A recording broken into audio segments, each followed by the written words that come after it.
নমস্কাৰ কন্যকা লাইভলৈ স্বাগতম জনাই ষ্টুডিঅত মই কুমকুম ঘোষণা কৰা হল এডিআৰই পৰীক্ষাৰ ফলাফলৰ দিন ঘোষণা কৰা হল আসাম পুলিচৰ পৰীক্ষাৰ ফলাফলৰ দিন কালি নিশা ফেসবুক লাইভ যোগে বহুকেইটা গুৰুত্বপূৰ্ণ ঘোষণা কৰিলে মুখ্যমন্ত্ৰী ডক্টৰ হিমন্ত বিশ্ব শৰ্মাই আপুনি যদিহে আসাম ডাইৰেক্ট ৰিক্ৰুটমেন্ট এক্সাম দিছিল আৰু আসাম পুলিচৰ লিখিত পৰীক্ষাত বহিছিল তেনেহলে এই খবৰটো আপোনাৰ বাবে কিয়নো অতি শীঘ্ৰে ঘোষণা হ'বলৈ গৈ আছে এডিআৰই পৰীক্ষাৰ ৰিজাল্ট আৰু লগতে আসাম পুলিচ পৰীক্ষাৰ ৰিজাল্ট 6 মাৰ্চত দিয়া হ'ব অসম আৰক্ষীৰ পৰীক্ষাৰ ৰিজাল্ট আৰু 7 মাৰ্চত এডিআৰই অৰ্থাৎ তৃতীয় আৰু চতুৰ্থ বৰ্গ পৰীক্ষাৰ ৰিজাল্ট ঘোষণা কৰা হ'ব বুলি কালি নিশা ফেসবুক লাইভ যোগে মন্তব্য কৰি জনালে মুখ্যমন্ত্ৰী ডক্টৰ হিমন্ত বিশ্ব শৰ্মাই জনাই গৈছো সবিশেষ খবৰ কন্যকা লাইভৰ দৰ্শকক এই মুহূৰ্তত জনাই গৈছো এটা গুৰুত্বপূৰ্ণ খবৰ অসম আৰক্ষী আৰু এডিআৰইক লৈ মুখ্যমন্ত্ৰীৰ বৃহৎ ঘোষণা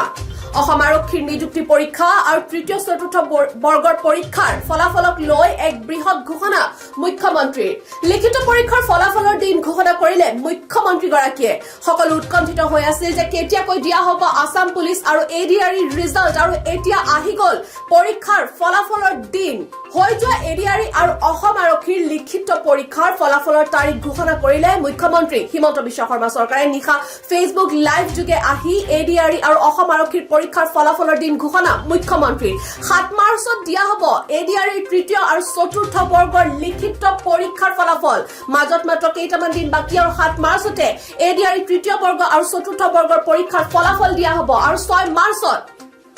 অসম আৰক্ষীৰ এছআই পদৰ লিখিত পৰীক্ষাৰ ফলাফল ঘোষণা কৰা হ'ব বুলি জানিবলৈ দিলে মুখ্যমন্ত্ৰী গৰাকীয়ে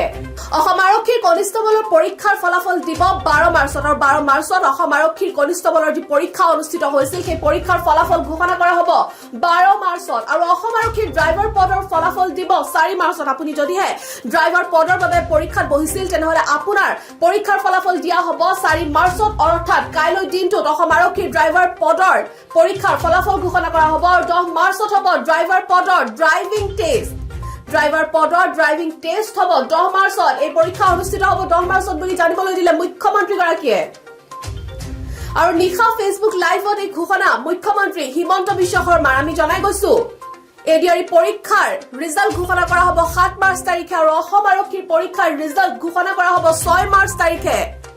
গুৰুত্বপূৰ্ণ ঘোষণা মুখ্যমন্ত্ৰীৰ অসম আৰক্ষী আৰু এডিআৰইক লৈ মুখ্যমন্ত্ৰীৰ বৃহৎ ঘোষণা এডিআৰই পৰীক্ষাত উত্তীৰ্ণ হোৱা প্ৰত্যেক গৰাকী পৰীক্ষাৰ্থীৰ বাবে এটা ডাঙৰ খবৰ অসম আৰক্ষীৰ লিখিত পৰীক্ষাত বহা প্ৰত্যেক গৰাকী পৰীক্ষাৰ্থীৰ বাবে এটা লিখিত খবৰ কিয়নো লিখিত পৰীক্ষাৰ ফলাফলৰ দিন ঘোষণা কৰিছে মুখ্যমন্ত্ৰী গৰাকীয়ে আপুনি যদিহে আসাম পুলিচৰ এক্সামত বহিছিল লিখিত পৰীক্ষাত বহিছিল তেনেহলে আপোনাৰ বাবে এটা ডাঙৰ খবৰ কিয়নো হৈ যোৱা এডিআৰই আৰু অসম আৰক্ষীৰ লিখিত পৰীক্ষাৰ ফলাফলৰ তাৰিখ ইতিমধ্যে ঘোষণা কৰা হৈছে আসাম ডাইৰেক্ট ৰিক্ৰুটমেন্ট এক্সাম আৰু আসাম পুলিচৰ লিখিত পৰীক্ষাৰ ফলাফলৰ তাৰিখ ইতিমধ্যে ঘোষণা কৰিছে মুখ্যমন্ত্ৰী ডক্টৰ হিমন্ত বিশ্ব শৰ্মাই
প্ৰথমতে মই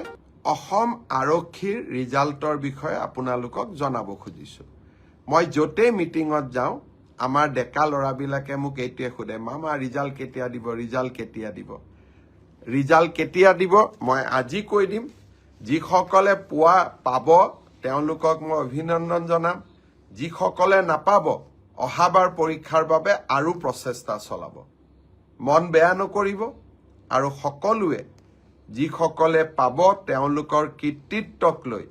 আমি সকলোৱে গৌৰৱ কৰিম আৰু যিসকলে নাপাব তেওঁলোকে পুনৰ প্ৰচেষ্টা কৰিম পৰীক্ষাৰ এটা ৰিজাল্ট ভাল বেয়া দুইটাই আহে তাক লৈ বহুত চিন্তা কৰিব নালাগে we should take life as challenge জীৱন প্ৰত্যাহ্বানেৰে পৰিপূৰ্ণ ৰিজাল্ট আপোনালোকে জানেই OMRCত আপোনালোকে চায়ে আছে গতিকে পোৱা আৰু নোপোৱা দুইটাই জীৱনৰ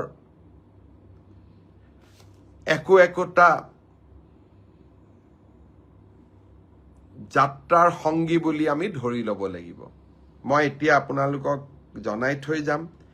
সাব ইন্সপেক্টৰ আমাৰ UB AB কমিউনিকেশ্যন এই তিনিটা ক্ষেত্ৰত অসম আৰক্ষীয়ে সাব ইন্সপেক্টৰ পোষ্টৰ পৰীক্ষা পাতিছিল ইয়াত পদ আছিল 203টা ইয়াৰে ইতিমধ্যে লিখিত পৰীক্ষা হৈ গ'ল আৰু এই লিখিত পৰীক্ষাত যিসকলে উত্তীৰ্ণ হ'ল যিসকলে কাট অফ নম্বৰ পাবলৈ সক্ষম হ'ল তেওঁলোকৰ তালিকা 6 মাৰ্চ তাৰিখে আৰক্ষী বিভাগে প্ৰকাশ কৰিব 6 মাৰ্চ তাৰিখে লিখিত পৰীক্ষাৰ ৰিজাল্ট হোৱাৰ লগে লগে PST আৰু PET আৰম্ভ হ'ব আৰু PST আৰু PETৰ এডমিট কাৰ্ড আপোনালোকে 9 মাৰ্চত ডাউনলোড কৰিব পাৰিব আৰু PST আৰু PET 17 মাৰ্চৰ পৰা আৰম্ভ হ'ব এয়া হ'ল অসম পুলিচৰ সাব ইন্সপেক্টৰ UB AB আৰু কমিউনিকেশ্যন ইয়াৰ বাবে যি পৰীক্ষা হৈছিল ইয়াৰ পিছত আমাৰ এটা ডাঙৰ পৰীক্ষা হৈছিল কনষ্টেবল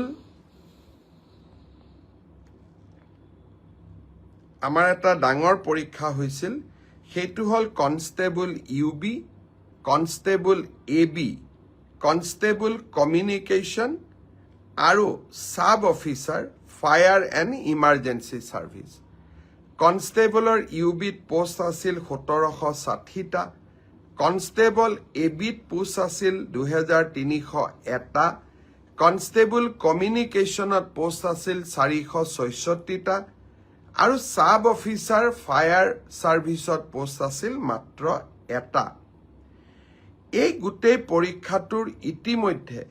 PST আৰু PET কমপ্লিট হ'ল এই পৰীক্ষাটোৰ যিসকলে PST PETত কোন পাছ কৰিলে ইয়াৰে ৰিজাল্ট অসম আৰক্ষীয়ে 12 মাৰ্চ তাৰিখে ঘোষণা কৰিব অৰ্থাৎ কনষ্টেবল UB AB পৰীক্ষাৰ প্ৰথম ৰিজাল্ট 12 মাৰ্চ তাৰিখে প্ৰকাশিত হ'ব ইয়াৰ পিছত আপোনালোকে নিজেও জানে যে এটা লিখিত পৰীক্ষাত আমি অৱতীৰ্ণ হ'ব লাগিব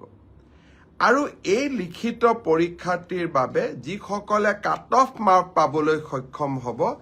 তেওঁলোকে এডমিট কাৰ্ড 17 মাৰ্চৰ পৰা ডাউনলোড কৰিব পাৰিব আৰু finally AB UB written test 23 মাৰ্চত অনুষ্ঠিত হ'ব ইয়াৰ পিছত অসম আৰক্ষীত ড্ৰাইভাৰৰ 667টা পোষ্টৰ বাবে PST আৰু PET অনুষ্ঠিত হৈছিল এই ড্ৰাইভাৰৰো PST PETৰ পৰীক্ষাৰ ৰিজাল্ট অহা পৰহি দিনাখন অৰ্থাৎ 4 মাৰ্চ তাৰিখে অসম আৰক্ষীয়ে ঘোষণা কৰিব ইয়াৰ পিছত স্বাভাৱিকভাৱে ড্ৰাইভিং টেষ্ট হ'ব আৰু ড্ৰাইভিং টেষ্টৰ পৰীক্ষাৰ বাবে এডমিট কাৰ্ডো 4 তাৰিখৰ পৰা লাভ কৰিব পাৰিব আৰু written test driving test written পিছত হ'ব প্ৰথমতে ড্ৰাইভিং হ'ব ড্ৰাইভিং টেষ্ট 10 মাৰ্চত পৰা অনুষ্ঠিত হ'ব অৰ্থাৎ 4 তাৰিখে PST PET ৰিজাল্ট দিব এডমিট কাৰ্ডো 4 তাৰিখে দিব আৰু 10 মাৰ্চৰ পৰা ড্ৰাইভিং টেষ্ট হ'ব আৰু ফাইনেলি ইয়াৰ পিছত এটা লিখিত পৰীক্ষাটো আমি এপিয়াৰ কৰিব লাগিব এতিয়া মই আহিছো কনষ্টেবল AB CDO অৰ্থাৎ কামাণ্ডো বেটেলিয়ন এই ক্ষেত্ৰত ইয়াত পোষ্ট খুব কম আছিল, মাত্ৰ 164টা পোষ্ট আছিল 164, কাৰণ কামাণ্ডো বেটেলিয়নবিলাক নতুন বেটেলিয়ন, ইয়াত ভেকেঞ্চি অহাৰ এতিয়া প্ৰশ্নটো বহুত কম। কামাণ্ডো বেটেলিয়নৰ ৰিজাল্ট আমি আমাৰ কাট অফ মাৰ্কছ যিটো PST আৰু PETৰ যিটো কাট অফ মাৰ্ক তাক আমি 27 মাৰ্চ তাৰিখে ঘোষণা কৰিম। অৰ্থাৎ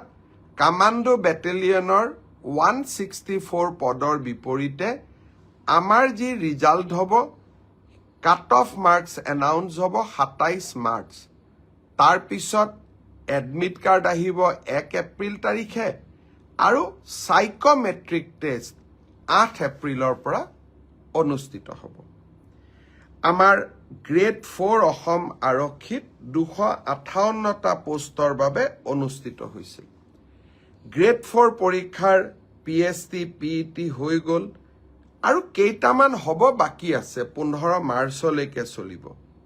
সেই ইয়াৰ PST PETৰ ৰিজাল্ট আমি দিওঁতে কিছু পলম হ'ব, 30 এপ্ৰিল পাবগৈ। এয়া হ'ল অসম আৰক্ষীৰ সম্পৰ্কত আপোনালোকে জানিব বিচৰা তথ্য। ইয়াৰ পিছত বহুত ল'ৰা ছোৱালীয়ে মোক সুধি আছে যে ADRE ৰিজাল্ট কেতিয়া দিব। ADRE ৰিজাল্ট 7 মাৰ্চ শুক্ৰবাৰে আমাৰ গ্ৰেড 3 আৰু গ্ৰেড 4ৰ যি আমাৰ ৰিক্ৰুটমেণ্ট কমিশ্যন আছে তেওঁলোকে ঘোষণা কৰিব। যিমান কেইটা পদ আছে তাৰ বিপৰীতে 2জনকৈ ল'ৰা ছোৱালীক এই পৰীক্ষাত উত্তীৰ্ণ হ'ব আৰু তেওঁলোকৰ মাজত পৰৱৰ্তী সময়ত ৰিটেন টেষ্ট অৰেল অনুষ্ঠিত হ'ব। অৰ্থাৎ লিখিত পৰীক্ষাৰ ৰিজাল্ট গ্ৰেড 3 আৰু গ্ৰেড 4 আমি 7 মাৰ্চ তাৰিখে ঘোষণা কৰিম। এটা পোষ্টৰ বিপৰীতে 2জনকৈ ল'ৰা ছোৱালীয়ে এই লিখিত পৰীক্ষাত উত্তীৰ্ণ হ'ব। শেষৰ নম্বৰটোত যদি বেছি ল'ৰা ছোৱালীয়ে একেটা নম্বৰে পায় তেতিয়াহ'লে হয়তো 3000 পোষ্টৰ বিপৰীতে মই ধৰি ল'ব কৈছোঁ 6000 ল'ৰা ছোৱালী পাছ কৰিব লাগে, কিন্তু একেটা নম্বৰ যদি বহু পৰীক্ষাৰ্থীয়ে লাভ কৰে তেতিয়াহ'লে একে নম্বৰ পোৱা ল'ৰা ছোৱালীসকলেও পৰীক্ষাটোত ডেফিনেটলি পাছ কৰিব। অৰ্থাৎ আমি যদি ধৰি লওঁ 50 is a cut off mark, কিন্তু 50 যদি 50জন ল'ৰাই নম্বৰ পাইছে তেতিয়াহ'লে 50জন ল'ৰায়ে লিখিত পৰীক্ষাত পাছ কৰিব। গতিকে 1:2 বুলি ক'লেও 1:2 একেবাৰে গ্ৰামাটিকেল চেন্সত নহ'ব, হয়তো 2-4জন ল'ৰা ছোৱালীয়ে বেছিকৈও পাছ কৰিব। ADREৰ পৰীক্ষালৈ তাৰ ৰিজাল্ট কি হ'ব তাক আপোনালোকে জানেই। সেইবাবে মই যিসকলে পাছ কৰিব তেওঁলোকক অভিনন্দন জনাইছোঁ, যাতে অৰেলৰ বাবে তেওঁলোক সাজু হ'ব পাৰে। আৰু যিসকলে পাছ নকৰিব আমি পুনৰ এই বছৰৰ শেষৰ ফালে নতুন বিজ্ঞাপন দিয়াৰ বাবে চেষ্টা কৰিম। আপোনালোকে আৰু এবাৰ পৰীক্ষাত অৱতীৰ্ণ হ'ব আৰু লগতে অসমত উদ্যোগসমূহো আহিব। মুখ্যমন্ত্ৰীৰ আত্মনিৰ্ভৰ অসম অভিযানো আছে। আমি নিজকে তৃতীয় আৰু চতুৰ্থ বৰ্গত নহ'লেও বেলেগ ধৰণেও জীৱন সফল কৰাৰ বাবে আমি প্ৰচেষ্টা কৰিম।